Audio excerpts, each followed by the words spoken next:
بسم الله الرحمن الرحيم نحمده ونصلي على رسوله الكريم أما بعد.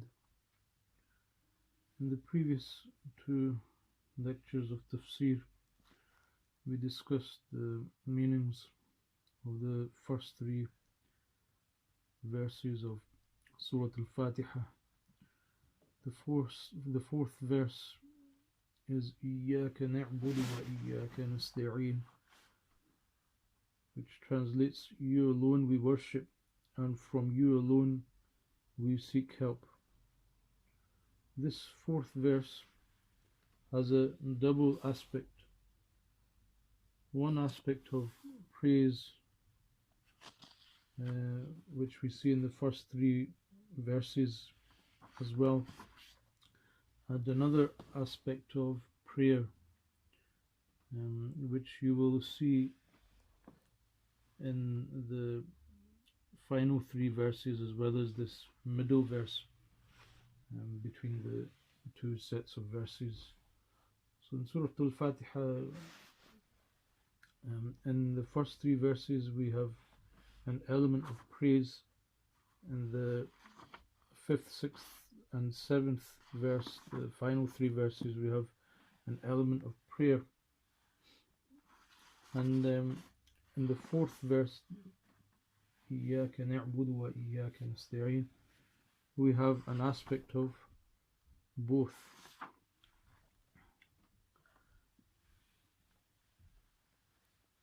And إِيَّاكَ نَعْبُدُ, over here, all notion of polytheism is abolished, and that we worship Allah alone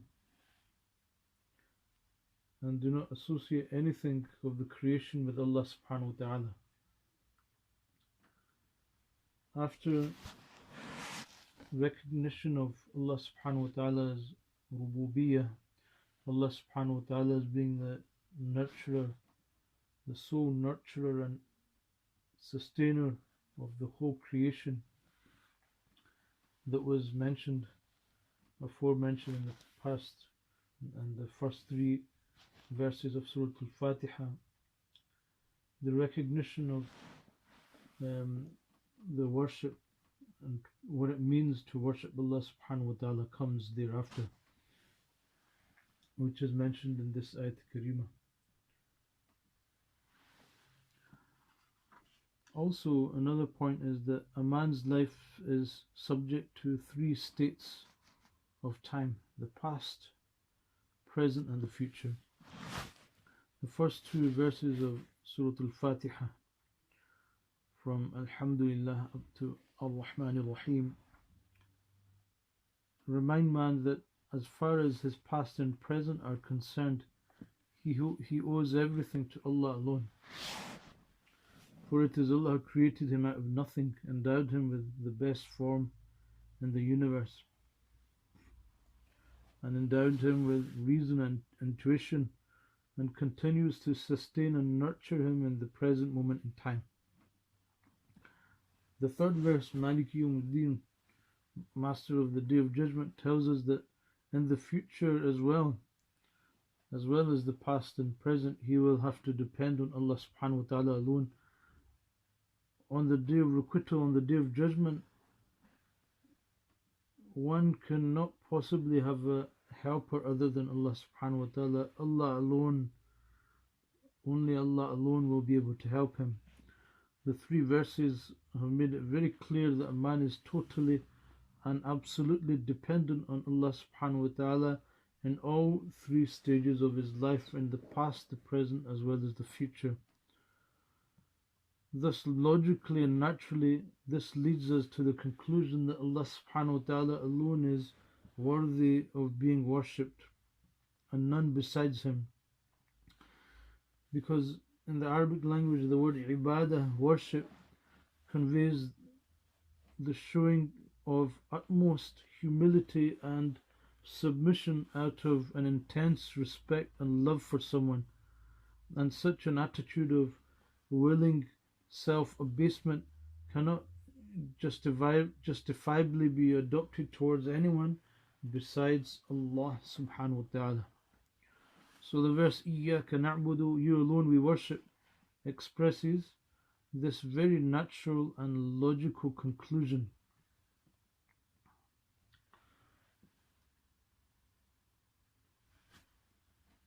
Aside from this, logically speaking, for someone that is naqis, someone that is full of deficiencies, for that person in the worldly example,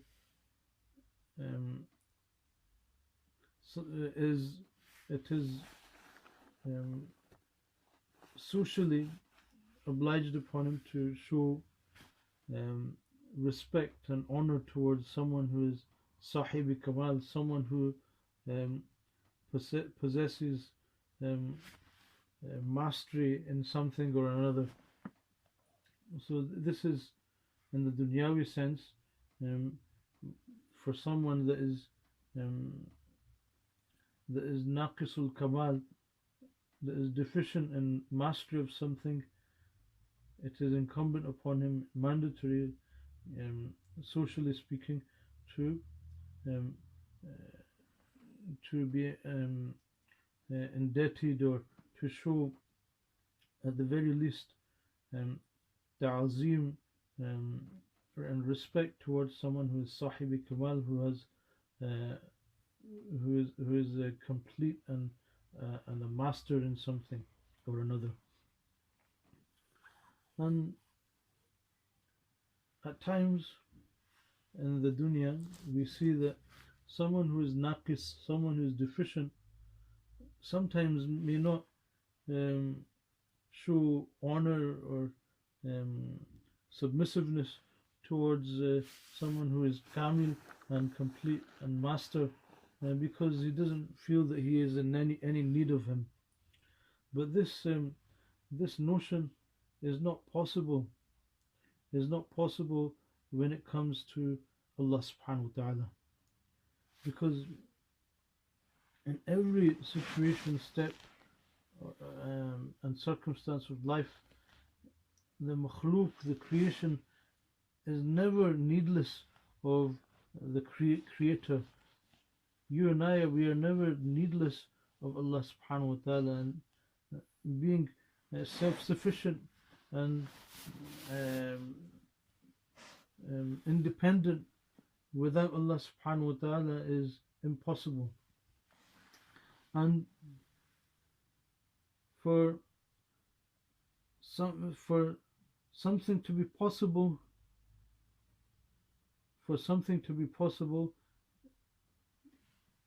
and to be present, for something possible to be present, requires the aid of a being whose presence is necessary. Okay, so for everything possible to occur in this dunya, Allah subhanahu wa ta'ala's presence is necessary. For everything to be present, for anything to be present, Allah's presence is necessary. Allah Azza wa Jal's being is wajibul wujud, His presence is necessary. Hence why things, if you will, are possible in this dunya. And we are always in need of Allah subhanahu wa ta'ala. We are never needless of Allah. We are never independent from Allah, because His presence is necessary. And Allah subhanahu wa ta'ala is wajibul wujud. And this is why Imam A'azam Abu Hanifa rahimahullah, may Allah be pleased with him and have mercy upon him, he considered a person who denied the wujud of Bari Ta'ala, the presence of Allah subhanahu wa ta'ala, Bari Ta'ala, or Tawheed, or Tawheed of Bari Ta'ala, to not be naji. A person who denies wajib al-wujud of Allah Azza wa Jalla and Tawheed is not naji, rather he is nari. He is not of the saved sects. Even though a person, if the da'wat of a Nabi, of a Prophet, did not reach him, he is obliged to believe in the oneness of Allah subhanahu wa ta'ala and have belief in the fact that Allah subhanahu wa ta'ala's presence is necessary. And this mas'ala, this issue is very much based upon nature, reasoning, and very rational and logical. And the uqala have a consensus upon this very fact.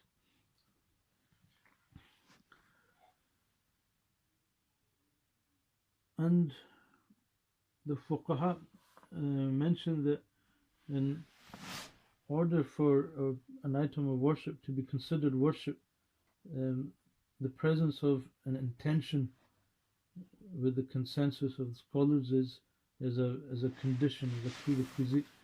Hafiz ibn Qayyim rahimahullah mentions that kamali muhabbat, that with complete love along with complete obedience is the name of worship.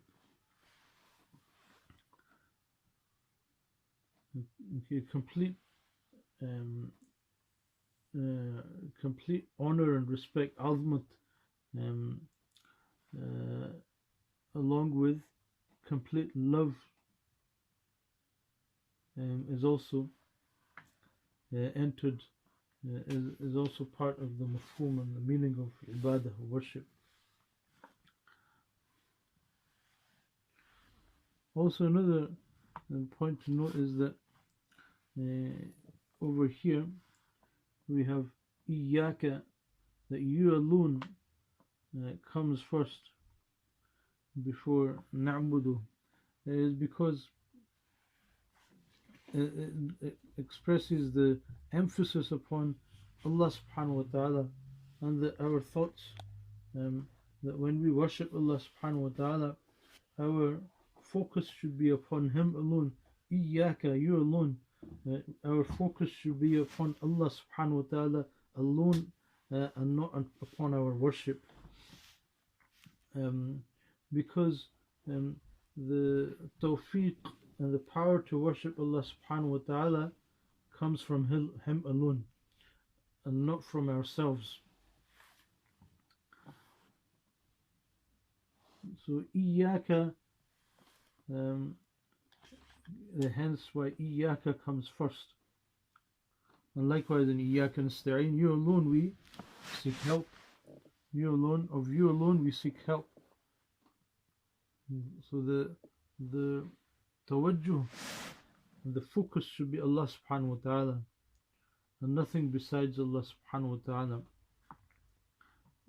And it is Allah subhanahu wa ta'ala that accepts du'as, that accepts worship.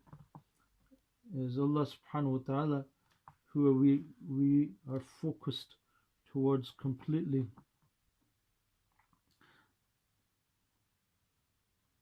Also, one point that is worthy of mention is that it could very easily have been Iyaka a'budu, that you alone I worship.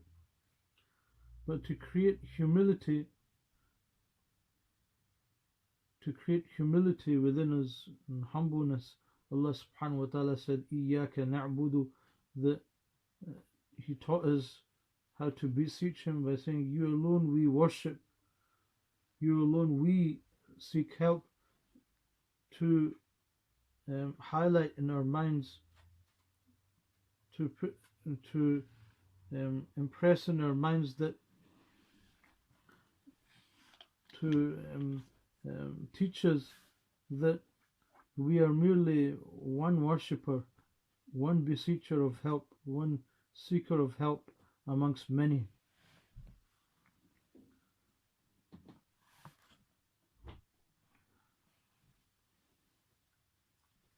Now, one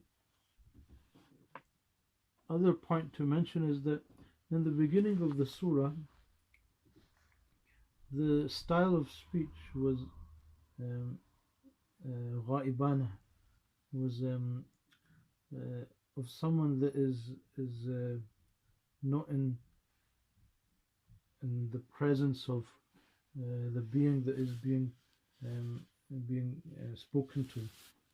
And when we come to the verse إِيَّاكَ نَعْبُدُ, it changes from ghaibana, from a person, the style of speech that is uh, that is of someone that is absent, to hadir, to someone that is in someone's presence, to you and I, that um, as if we are in the presence of Allah subhanahu wa ta'ala. إِيَّاكَ نَعْبُدُ, you alone we worship.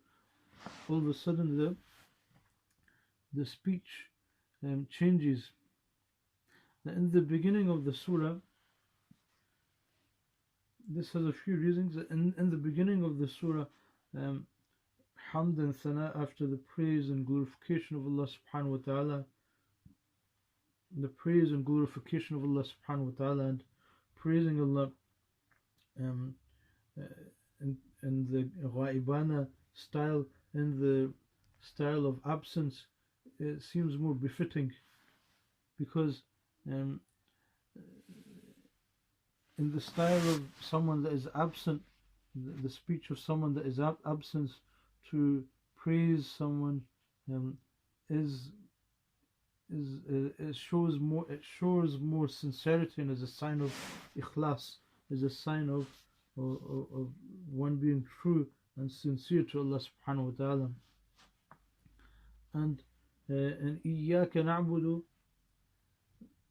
the mention of ibadat and service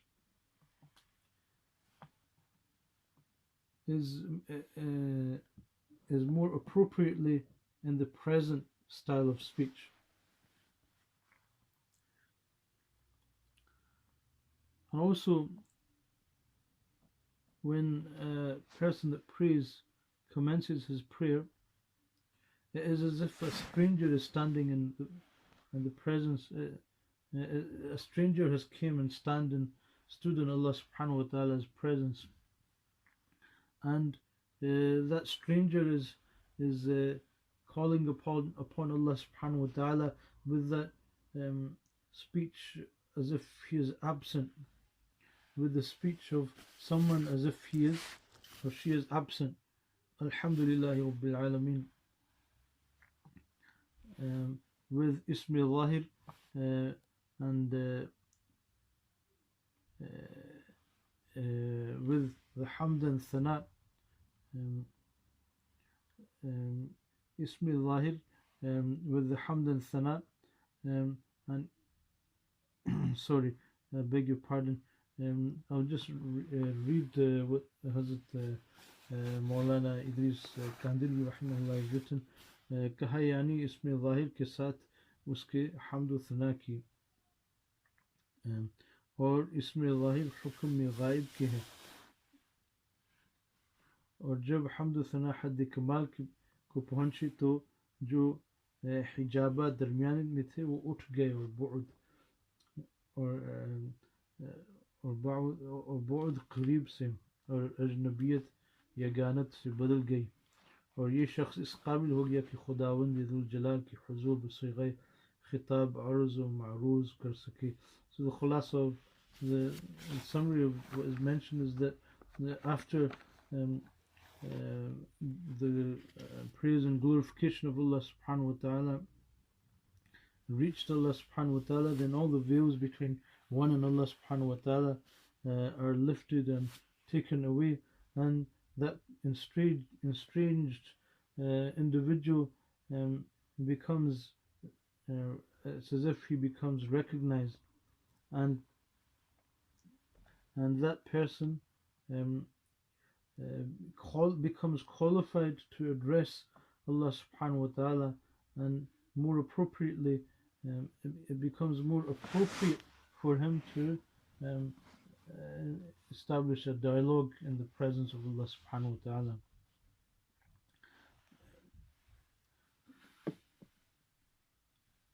And also, إياك نعبد, after that, after إياك نعبد,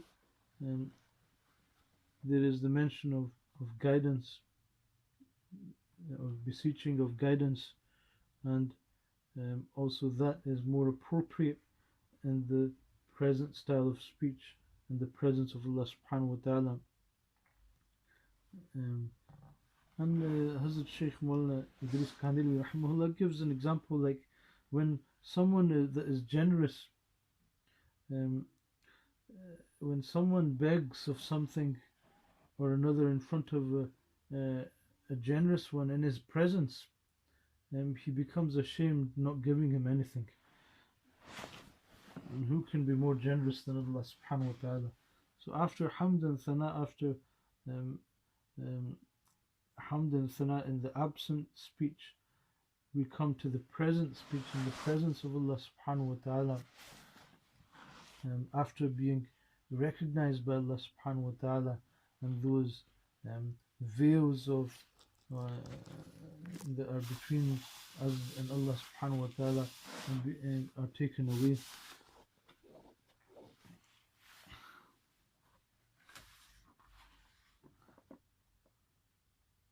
And once it has been understood that there is only one being who can satisfy all our needs, it is equally natural and logical to turn to him for help, for everything to him alone.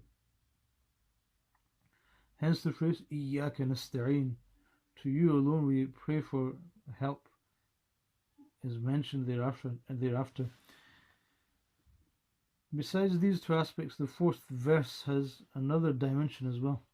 It teaches man not to worship anyone except Allah subhanahu wa ta'ala, not to consider anyone else as being in reality capable of satisfying his needs, and not to beg anyone else to satisfy these needs. It does not, however, go against this principle if one, in praying to Allah subhanahu wa ta'ala, one mentions the name of a prophet or a man of Allah by way of a medium, a wasila, for the purpose of drawing the mercy of Allah subhanahu wa ta'ala upon oneself. Because in reality, the person in reality is beseeching Allah subhanahu wa ta'ala, and not beseeching anyone besides Allah subhanahu wa ta'ala. So as long as that principle is there, to take the wasila of a man of Allah whose piety is established, or of Nabi, does not defy Tawheed in any sense whatsoever. It does not defy the fact that that person is seeking help from Allah alone. Now, moving forward,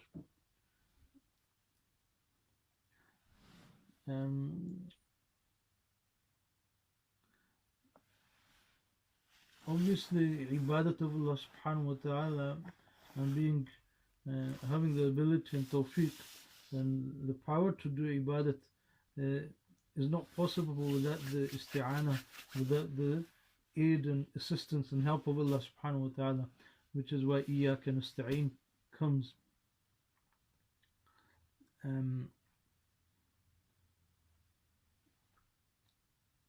Also, إِيَّاكَ نَعْبُدُ is also a refutation upon Firqa Jabariyah. And Firqa Jabariyah were a sect, a deviant sect, okay, who had this aqidah that a person is majburi mahaz, he is majbur, that he does not have a choice.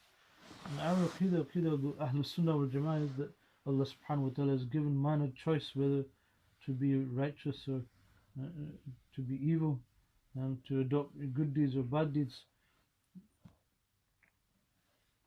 So إِيَّاكَ نَعْبُدُ, you alone we worship, is this part of the Ayat al-Karima is a refutation of the aqidah of the Firqa Jabariyah. The ibadah is in the meaning of optional humility and submission in front of Allah subhanahu wa ta'ala. And that when someone is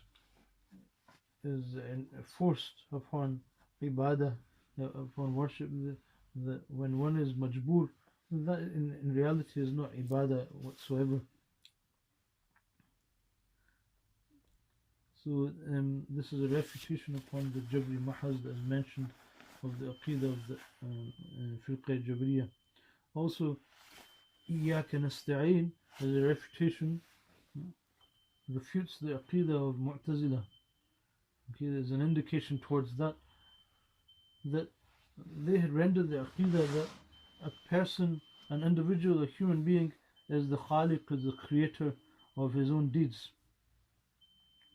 No, this isn't correct either. This is the opposite extreme of the spectrum, that a person by default has is the creator of his actions, that he is the origin of his actions. Na'udhu, that we as Ahlul Sunnah wal Jama'ah have the Aqidah that no one can worship Allah subhanahu wa ta'ala, has the power to worship Allah subhanahu wa ta'ala except with the tawfiq and help of Allah subhanahu wa ta'ala. That neither is man majburi mahaz, that he has no choice whatsoever, and nor is that person in of himself has the ability to create his own actions, and is independent from anything from Allah subhanahu wa ta'ala in that sense. And no individual is independent of the help of Allah subhanahu wa ta'ala. No individual is self-sufficient in any way whatsoever from Allah subhanahu wa ta'ala. And although man is fa'ili mukhtar, he is a subject that has a choice that is God-given, but that choice doesn't come from himself, it came from Allah subhanahu wa ta'ala. And in every step, in every moment in life, he is in need of the help and aid of Allah subhanahu wa ta'ala. It may also be noticed that in the phrase Iyaka nasta'een, to you alone we pray for help, it does not mean the purpose for which help is being sought. According to most of the Mufassirin commentators, it generalizes the idea of the request to cover everything from acts of worship, not worship alone, to all possible worldly or otherworldly concern, all possible worldly or affairs of the hereafter, the affairs of the hereafter. Then acts of worship, ibadah, are not limited merely to prescribed prayers or fasting. Imam al-Ghazali rahimahullah in his book Arba'in has enumerated 10 forms which worship can take. Number 1, prayers. Number 2, prescribed sadaqat, charity. 3, fasting. 4, hajj and pilgrimage to Mecca. 5, recitation of the Holy Quran. And the 6th is the remembrance of Allah subhanahu wa ta'ala in all possible situations. And the 7th is earning one's livelihood in accordance with the regulations of Sharia. And the 8th is fulfilling one's obligations towards one's companions and neighbors. And number 9 is persuading people to act righteously and discouraging them from what is reprehensible, makruh, and forbidden, haram. And 10th, to follow the sunnah or the practice of our master, our beloved Muhammad Mustafa sallallahu alayhi wa sallam.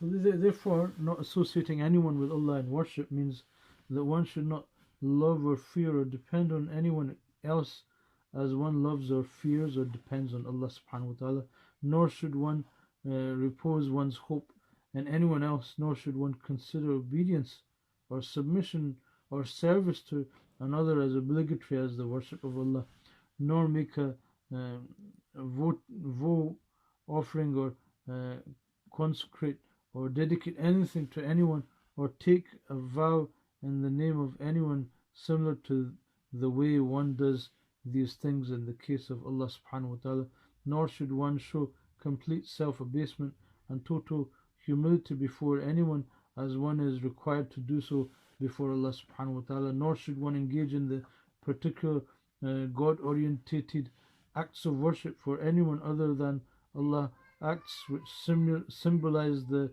furthest limits of self-abasement, such as ruku' and sajda, which are not permissible in front of anyone besides Allah subhanahu wa ta'ala. Also may be questioned that there may be a question that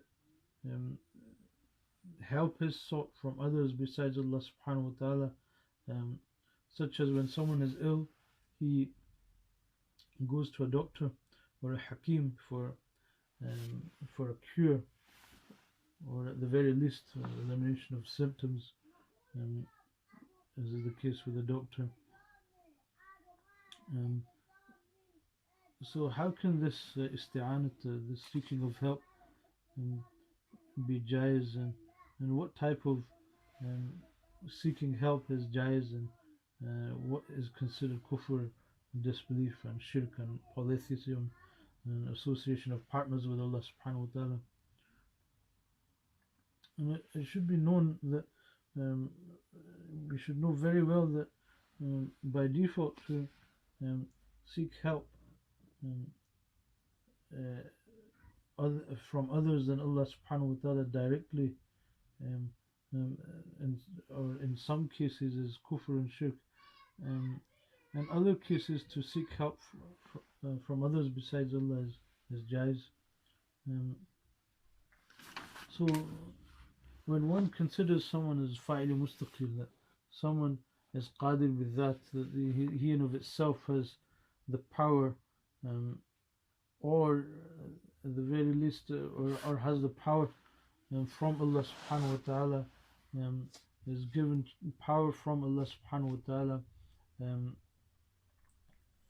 is qadir mukhtar, is qadir by choice, has the power by choice, and to with that aqidah to seek help from someone besides Allah subhanahu wa ta'ala is without doubt kufr and shirk, is disbelief and association of partners with Allah subhanahu wa ta'ala, and he will be guilty of polytheism, of kufr and shirk.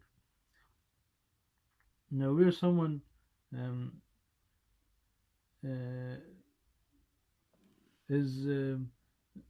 does not have that aqidah, okay,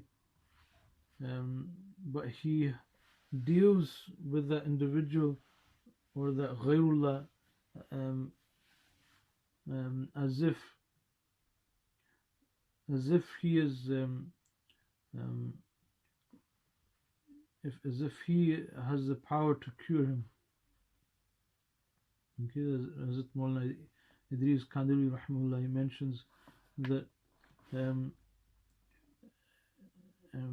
या उस शय को तासीर और फ़ाइलियत में मुस्तकिल बिज़ात या मुस्तकिल बिलअर्ज़ तो नहीं समझता, लेकिन मुआमला उसके साथ मुस्तकिल बिज़ात का सा नहीं करता, लेकिन दूसरों को उसके इस्तिक़लाल का तवाहिम होता है कि तो ये इस्तिआनत बिग़ैर नाजायज़ और हराम है. So the onlooker, to him it seems, although he may not have the i'tiqad in himself that the person that I'm asking help from is qadir with that he has independent power to cure me, for example, or he has God-given power to cure me, and has that choice to cure me, that is God-given, or God-given power.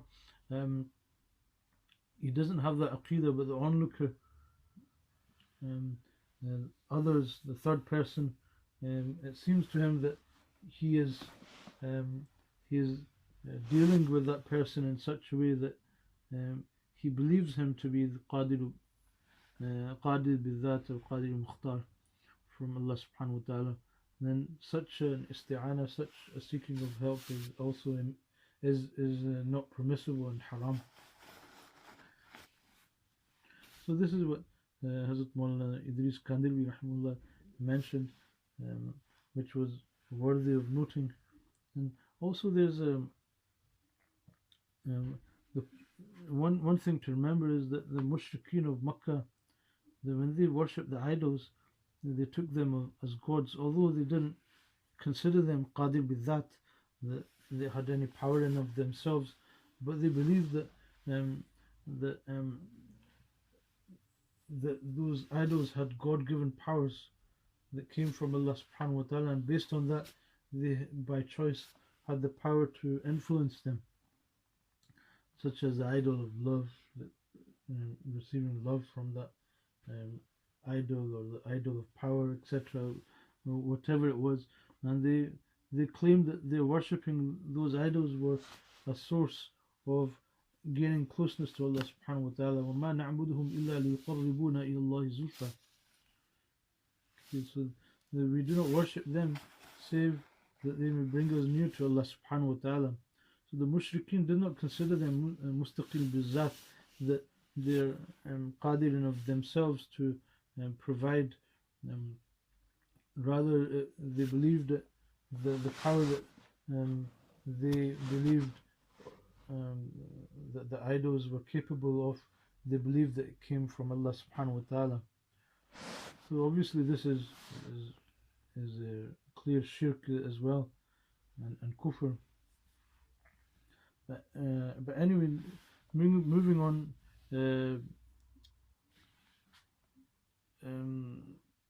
as I mentioned,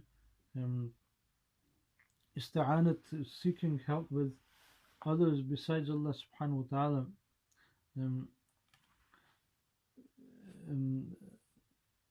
such as during someone does not consider that individual to be mustaqil bidat, that person has power in of it himself or herself, and has God-given powers, but he or she does such a dealing with that individual, that ghayrullah, as if he has the power to give anything, or has God-given powers to do something for him, such as doing sajda in front of a grave, for example. So this is a classical example, or making the vow in the name of a peer, of a saintly person. So these are classical examples of something that is haram and najaiz, and although the ulama may not classify them as kafir or mushrik, but in terms of i'tiqad, in terms of aqidah, but in terms of amal, this is shirk and is impermissible and is haram. Although it may not necessitate that individual who is guilty of this to be out of the fold of Islam.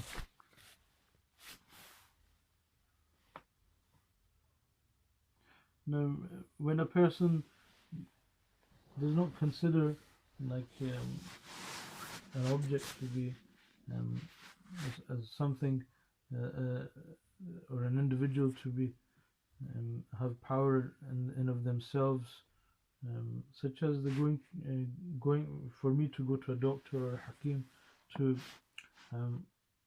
seek a cure or a solution to a problem.